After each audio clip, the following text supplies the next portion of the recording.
લક્ષ્ય ન્યૂઝ, એક નજર, એક લક્ષ્ય. રાજુલા તાલુકાના વડગામે આવેલા ભૂતળા દાદાના મંદિર ખાતે ભવ્ય 51 કુંડ યજ્ઞનું આયોજન કરવામાં આવ્યું છે, જેમાં સૌરાષ્ટ્રનું આસ્થાનું કેન્દ્ર એટલે પાતા બાપુની ખાંભી ખાતે ભવ્ય આયોજન કરવામાં આવ્યું છે. આ પ્રસંગે સાધુ સંતો તેમજ મહાપ્રસાદ સહિતનું આયોજન કરવામાં આવ્યું છે. ત્યારે આસપાસના તેમજ જિલ્લાભરના શ્રદ્ધાળુઓ દર્શન કરવા માટે પહોંચશે, તેમજ જેમાં સમગ્ર આયોજન દીખડા પરિવાર દ્વારા કરવામાં આવેલું છે. ટીનુભાઈ લલિયા, અમરેલી. જે આપનું નામ, ગામ અને આ જે આયોજન કરવામાં આવ્યું છે, કયા પ્રકારનું આયોજન છે અને કઈ રીતે છે? મારું નામ ધાખડા વિક્રમભાઈ અને મારું ગામ વડ.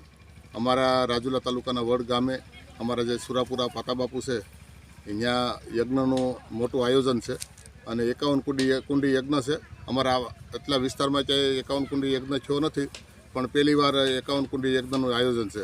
અને ગામ લોકો આજુબાજુના ગામ તમામ બહારથી પણ બહુ લોકો આવે છે દર્શને, અને એનું યજ્ઞનું આયોજનનું કાર્યક્રમ છે. યજ્ઞ દરમિયાન કયા પ્રકારનું આયોજન છે?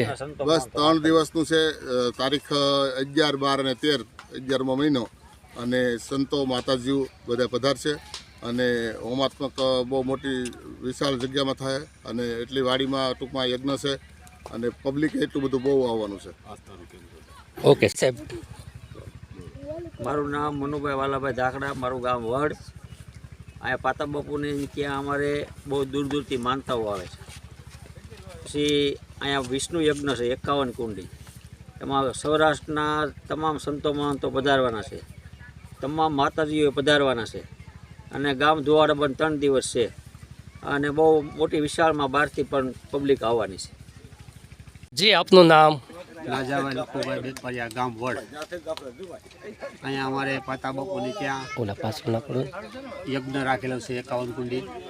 બધા અમારા બેનું દીકરીઓને બધાને આવવાનું છે અને આવવાના છે. પછી ભસાદર રોડ ઉપર